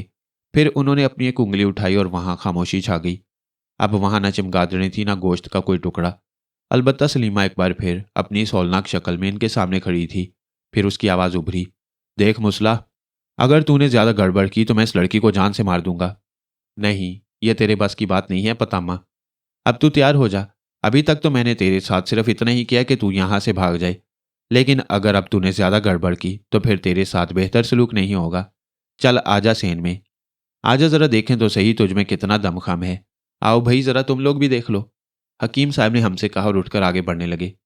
सलीमा उन्हें आगे बढ़ते देखकर फुर्ती से ड्योढ़ी के दरवाजे से बाहर निकल गई थी। अचानक हकीम साहब ने दोनों हाथ आगे फैलाए और सलीमा की चीखें सहन में गूंजने लगीं। हकीम साहब बाहर निकल आए थे। वो मुस्कुरा रहे थे। भागने की कोशिश क्यों कर रहे हो पतामू? अब जब मुकाबले ही की ठहरी तो जरा दिल खोलकर मुकाबला करो। पतामू अपनी जगह खड़ा हो गया। वह सलीमा की शक्ल में था। अचानक वो जमीन पर बैठकर कुछ मंतर वंतर पढ़ने लगा। इसके बाद उसने जेब से कोई धारदार सी चीज निकालकर अपनी रान में भोंकी। एकदम जमीन फटी और उसमें से एक बहुत बड़ा चेहरा नमूदार हुआ। ये बड़ा खौफनाक चेहरा था। इसके बाद वो जमीन पर बुलंद होता चला गया। इंसानों से मिलता जुलता एक वजूद बाहर आ गया जिसका कद 2.5-3 फुट से ज्यादा का ना था, लेकिन इसका फैलाव 4 आदमियों जितना था। बाहर आकर इसने अपना सर पतामू के सामने झुका दिया। पतामू ने जल्दी से अपनी टांग के गोश्त का एक छोटा सा टुकड़ा काटा, जिसे देखकर उस औलनाक शक्ल वाले बौने ने अपनी जुबान बाहर निकाल दी। पतामू ने वो टुकड़ा उसकी जुबान पर रख दिया। गोश्त का मजा पाते ही वो उसे चब चब करके चबाने लगा और फिर इतनी जोर की चीख मारी कि हमारे दिल दहल गए। वो खूंखार निगाहों से हमारी जानिब देख रहा था।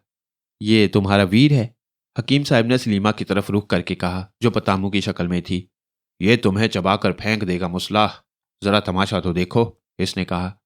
आओ भाई हमें चबा लो, आ जाओ।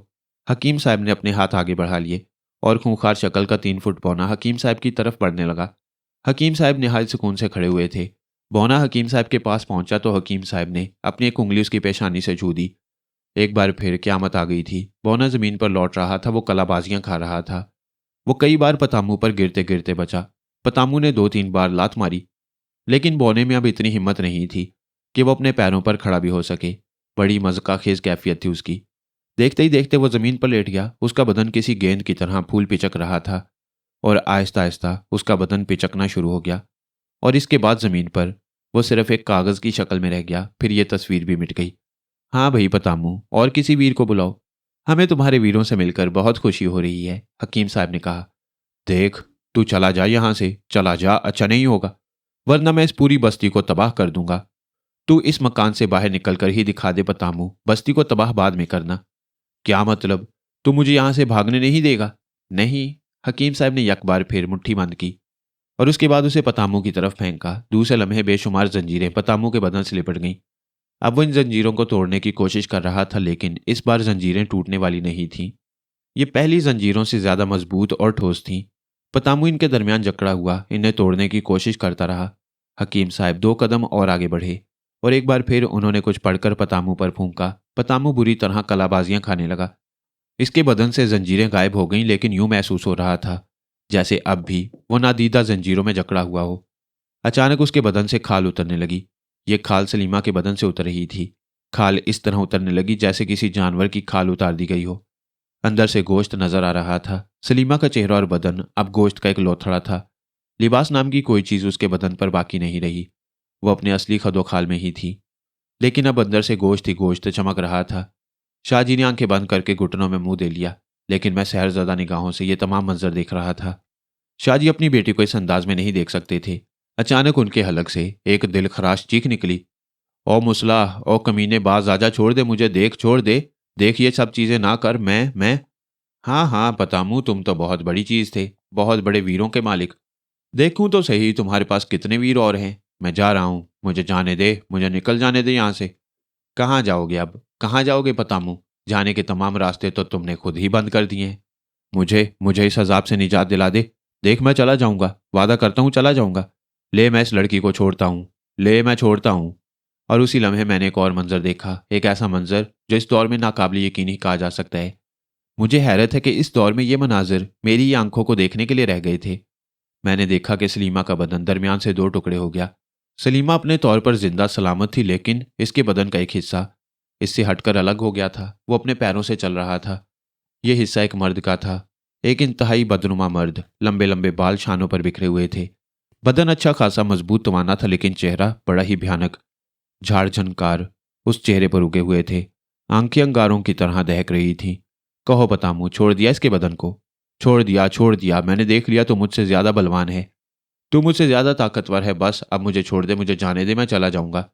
नहीं पतामू, तुम जमीन से आजाद हो गए हो। तुम्हारे लिए कोई ना कोई ऐसा अमल जरूर होना चाहिए जिसके बाद तुम खुदा के बंदों को परेशान ना कर सको। छोड़ दे, छोड़ दे, छोड़ दे मुझे। अब पतामू बुरी तरह चीखे जा रहा था। वो अपने बदन से उन नादीदा जंजीरों को अलग करने की कोशिश कर रहा था, लेकिन हकीम साहब किसी और ही काम में मसरूफ थे। उन्होंने खुद ही आगे बढ़कर करीब रखी तपाई पर मौजूद मटके से पानी निकाला और उसे एक कटोरे में भर लिया। कटोरे में मौजूद पानी पर उन्होंने कुछ पढ़कर फूंका और अचानक उन्होंने यह पानी पतामू की तरफ उछाल दिया। पतामू के हलक से एक दिल खराश चीख निकली और वह फिर पत्थर की तरह साकित और जामिद हो गया। लेकिन दूसरी तरफ सलीमा की शक्ल भी देखने के काबिल थी। वो अपनी असली शक्ल में आ गई थी। आंखें बंद थी और किसी पत्थर के बुत की तरह साकित और जामिद खड़ी थी। पानी पतामू के बदन पर बह रहा था और जिस जगह से पानी बह रहा था वहां से सफेद सफेद धुआं बुलंद हो रहा था। अचानक पतामू का बदन पिघलने लगा। अब वो राख की शक्ल में नीचे गिर रहा था। उसके हलक से घुटी घुटी चीखें बुलंद हो रही थीं और राख का ढेर जमीन पर जमा होता जा रहा था। थोड़ी देर के बाद सफेद सफेद राख के ढेर के अलावा वहां और कुछ ना था। तब हकीम साहब ने मटके से थोड़ा सा पानी और निकाला और उसे कटोरे ही में लेकर सलीमा की तरफ बढ़े। फिर उन्होंने वो पानी सलीमा पर छिड़क दिया और सलीमा ने आंखें खोल दी। वो इधर उधर देख रही थी। फिर अचानक इसके हलक से एक को खौफनाक चीख निकली और वह लहरा कर गिर पड़ी। हकीम साहब ने उसे उठाने की कोशिश नहीं की, बल्कि वो शाहजी की तरफ मुंह करके बोले, शाहजी, अपनी बच्ची को उठाकर कमरे में ले जाओ और आराम से लिटा दो इसे। हूँ। शाहजी दफतन लपक कर खड़े हो गए। हाँ, तुम्हारी बच्ची खुदा के फजलो करम से ठीक हो गई है, हकीम साहब ने कहा और शाहजी बेख्तियार सलीमा की जानिब दौड़ पड़े। उन्होंने बेहोश सलीमा को अपने बाजू में उठाया और कमरे की तरफ जाने लगे। आ जाओ भाई, तुम भी आ जाओ वकार मियाँ, मगर ठहरो, जरा आखिरी काम कर लें, हकीम साहब ने कहा और अपना ब्रीफकेस खोलकर उसमें से एक डिब्बा निकाल लिया। टीन के इस छोटे से डिब्बे में उन्होंने वो राख अपनी मुट्ठी में पकड़ पकड़ कर भरना शुरू कर दी जो जमीन पर बिखरी हुई थी। इतनी सारी राख इस छोटे से डिब्बे में समा गई, ये भी काबिले ताज्जुब बात थी, जबकि आम हालात में उसका वजन तकरीबन 10-11 सेर से कम ना होगा। राख को डिब्बे में भरने के बाद हकीम साहब ने डिब्बे का ढक्कन मजबूती से बंद कर लिया और फिर उसे एक कागज में लपेट लिया। ये पतामू है, एक खबीस अरवा जो इस जगह किसी आलम ने बंद कर दी थी। सदियों पहले की बात बताता हूँ, यकीनन कोई बहुत ही बड़े जय्यद आलिम होंगे जिन्होंने इस शैतान को जमीन में बंद कर दिया था और इसके बाद इसमें ताला लगा दिया था जो इसके हाथों कभी नहीं खुल सकता था, लेकिन वो आज़ाद हो गया। बाहर तो और अब इसका वजूद ही फना हो गया है। बुराइयों को फना होना ही चाहिए, हकीम साहब ने कहा और फिर वो मेरे साथ इस कमरे में पहुंच गई जहां सलीमा बेहोश पड़ी हुई थी। हकीम साहब, अब तो कोई खतरा नहीं है मेरी बेटी को, शाह साहब ने मोहब्बत भरे अंदाज में कहा और सलीमा के बालों में हाथ फेरने लगे। नहीं भाई, अल्लाह का फजल है, अब यह ठीक हो चुकी है। थोड़ी देर के बाद होश में आ जाएगी तो इसे याद भी ना होगा कि इस पर क्या गुजरी है। बेहतर होगा कि आप भी इसे कुछ बताने की कोशिश ना करें।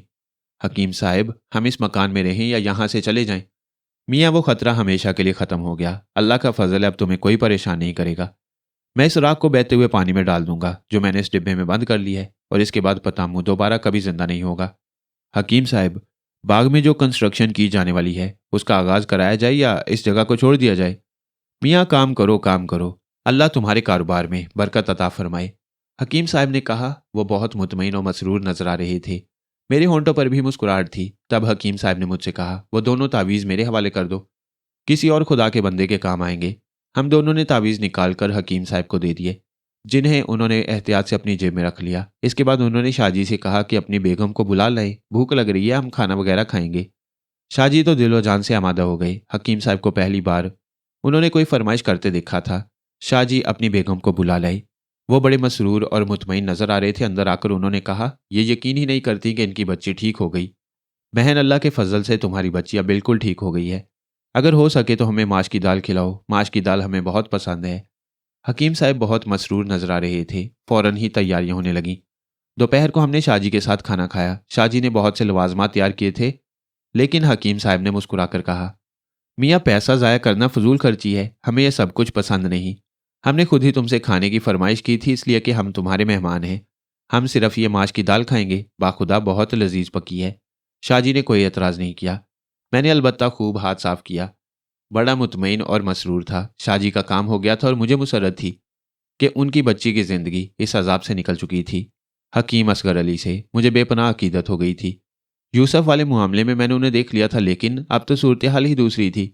इस दौर में एक ऐसे सच्चे रूहानी बुजुर्ग से मुलाकात हो गई थी जो आम बहरूपियों से बिल्कुल मुख्तलिफ थे। शाहजी भी हकीम साहब के अकीदतमंदों में शामिल हो गए थे। मैं हकीम साहब से रोज़ाना मिलने जाता। एक दिन गौस शाह मेरे पास पहुंचे। बाहर जीप में बहुत सामान लदा हुआ था। उन्होंने कहा, यह सामान हकीम साहब को पहुंचाना है। बेकार है शाहजी, वो कभी कबूल नहीं करेंगे। मैं खुशामद करूंगा, कोशिश कर लें, वो इन चीज़ों का बुरा मानते हैं। मैंने कहा, लेकिन गौस साहब के असरार पर मैं उनके साथ चल पड़ा। ये वक्त दोपहर का था और इस वक्त हकीम साहब मकतब बंद करने के बाद घर पर आराम करने आते थे। नासिर ने दरवाज़ा खोला और हमें देखकर बोला, अब्बा नमाज पढ़ रहे हैं, आप बैठक में बैठे, मैं दरवाज़ा खोलता हूँ। नासिर ने दरवाज़ा खोल दिया और अंदर चला गया। शाहजी ने कहा कि सामान अंदर ले आए और हम दोनों यह सामान अंदर ले आए। इस सामान में कपड़ों के थान, जनाना मर्दाना, कुछ और चीज़ें भी शामिल थीं। लेकिन बैठक में दाखिल होकर हम दंग रह गए। बैठक में बहुत सा सामान भरा हुआ था। रेशमी कपड़े, जिनमें सच्ची जरकारी के थान भी थे, और कीमती तरीन दूसरे कपड़े भी। खालिस चांदी के बर्तनों के सेट जगमगा रहे थे। एक तरफ जेवरात के डिब्बे पड़े हुए थे, लाखों रुपए का कीमती सामान। वहां इस तरह पड़ा हुआ था जैसे इसकी हकीकत ना हो। हमारे मुंह खुले रह गए। ये सामान इस तरह शाहजी के मुंह से निकला। मैंने कोई जवाब नहीं दिया। इतने में हकीम साहब भी अंदरूनी दरवाज़ा खोलकर आ गए। उन्होंने सलाम के बाद हमसे मुसाफिया किया। हकीम साहब, ये सामान कैसा है? मैंने पूछा। मियाँ, एक नादार बच्ची की शादी का मामला है। वालदैन इज्जतदार है, कभी बहुत अच्छे हालात थे। लड़के वाले मुतवक्का हैं कि बहुत आला जहेज मिलेगा, लेकिन वो बेचारा कुछ देने के काबिल नहीं था। मैंने कहा, मियाँ, खुदा पर भरोसा रखो, वो कुछ ना कुछ बंदोबस्त कर देगा। ये हकीर सी अशिया इस बच्ची को नज़र करने के लिए जमा की है मैंने। शाहजी के होश उड़ गए थे। वो जो कुछ लाए थे वो उसके सामने बिल्कुल बेहकीकत थे। कहिए गौस शाह, बच्ची कैसी है? हकीम साहब ने पूछा। बिल्कुल ठीक है हकीम साहब। कैसे आना हुआ? ये कुछ नज़र लाया था, गौस शाह ने कहा। ओह, अच्छा अच्छा, चलो मियाँ, ये भी अच्छा हुआ, कुछ और शामिल हो गया इस बच्ची के जहेज में। इसी में रख दो, इससे बेहतरीन मसरफ इन चीज़ों का और क्या हो सकता है? हकीम साहब ने शान बेअतनाई से कहा, और गौस शाह ने कान दबाकर अपना लाया हुआ सामान इस सामान में शामिल कर दिया। वकार मियाँ, तुम्हें एक जहमत दूंगा, एक पता बताता हूँ, ये सामान गौस शाह की गाड़ी में लाद कर यहाँ पहुँचा दो, बड़ी मेहरबानी होगी। मैं तैयार हूँ हकीम साहब। हमने चाय वगैरह पी और फिर सामान लेकर बताए हुए पते पर चल पड़े। कुशादा मकान था और खुद शक्ल मकीन, लेकिन इसरत टपक रही थी। सामान देखकर साहिब खाना की आंखें हैरत से फैल गईं। वो कपकपाने लगे। बहरहाल सामान अंदर पहुंचाया गया। वापसी में गौस शाह ने कहा, इज्जत बच गई वकार मियाँ। जो शख्स दूसरों को इतना दे सकता है, उसके लिए मेरे लाए हुए तोहफे क्या मायने रखते थे? मैंने तो आपसे कहा था शाहजी, मैंने मुस्कुराते हुए कहा। मगर ये हकीम साहब हैं क्या चीज़? मेरे दिल में बड़ा तजस्सुस जाग उठा है इनके बारे में। खुद मेरी भी यही कैफियत है, मैंने कहा। क्यों ना किसी दिन इनसे इनके बारे में मालूम करें? कोशिश करेंगे, मैंने कहा। इसके बाद हमने रात का वक्त मुकर्रर किया। चंद रोज़ बीत गए तो हकीम साहब भी हमारी तरफ मुतवज्जा हो गए। हमारे दरमियान एक दोस्ताना फ़िज़ा पैदा हो गई थी। अब वो हमारे ही इंतज़ार करते थे और हम भी मुलाकात में वक्त की पाबंदी का ख्याल करते। आंधी हो या तूफान, हमें वक्त मुकर्रर पर इनके पास पहुंचना होता था। अगर कभी देर हो जाती तो वह मुतफिक्र हो जाते। बिल आखिर एक दिन हमने उनके सामने अपनी ख्वाहिश का इजहार कर ही दिया। हम आपका माजी जानना चाहते हैं हकीम साहब। माजी की यादें इंसान की अपनी ज़ात का कीमती सरमाया होती हैं। मेरा माजी भी गूनागूं अजीबोगरीब वाक़यात का मजमू है। हमें कुछ मालूम हो सकेगा हकीम साहब इस बारे में? दोस्ती का तकाजा तो यही है कि तुमसे कुछ ना छुपाया जाए। यूं समझो, राज़े हस्ती राज है जब तक कोई महरम ना हो। खुल गया जिस दम तो महरम के सिवा कुछ भी नहीं।